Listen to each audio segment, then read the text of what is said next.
تو حضرت یہ مجھے یہ ارشاد فرمائیں کہ کراچی کا ماحول کس طرح تھا؟ امن؟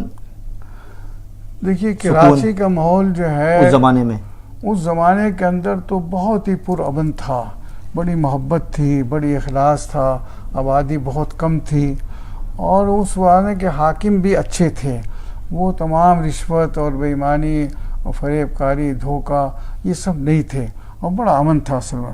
لیکن جو آبادی بڑھتی چلی گئی اور حکمرانوں کی دلچسپی کم ہوتی گئی یا ان کے مفادات اس میں آتے گئے، اس کے ساتھ ہی جرائم، بخالیہ، تمام چیزیں، پھر سیاسی جماعتیں بنی، پھر مذہبی جماعتیں بنی، اختلاف مذہبی پیدا ہو گیا، آپس میں جھگڑے شروع ہو گئے، اور ان کے اختلافات نے کراچی کے نظام کو درہم برہم کر کے رکھ دیا۔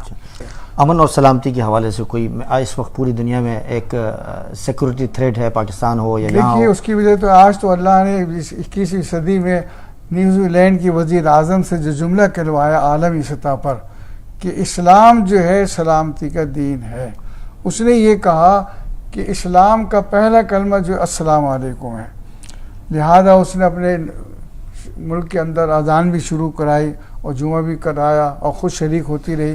تو اسلام جو ہے دہشت گردی کا نام نہیں ہے، جھگڑے کا نام نہیں ہے، اختلاف کا نام نہیں ہے۔ کچھ لوگ کہہ رہے ہیں حضرت کہ دہشت گردی کا فتویٰ ہم نے دیا ہے، یعنی آج کل کے بعض ایسے لوگ ہیں، تو دہشت گردی کا فتویٰ کیا علماء دیوبند نے نہیں دیا؟ نہیں، کسی نے بھی دہشت گردی کے خلاف کسی نے نہیں دیا، یہ اس سے بڑھ کر نہیں، دہشت گردی کے خلاف فتوے تو ہمارے علماء کرام سب نے دیا نا، سب نے دیا، لیکن اس کو جائز کسی نے قرار نہیں دیا۔ دہشت گردی کو کسی نے جائز۔ اب دیکھیے شریف راحل صاحب تھے، چیف آف آرمی کے چیف تھے نا، جنرل راحل شریف، جی، انہوں نے عالمی سطح پر یہ بات کہی تھی کہ ہم نے پوری انکوائری کر لی ہے، کسی مدرسے سے کوئی دہشت گرد نہیں پکڑا گیا۔ اچھا، یہ بہت بڑی شہادت ہے اصل جی۔ میں۔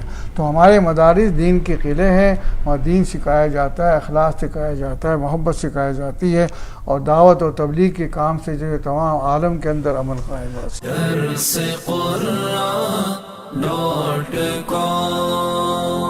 www.darsequran.com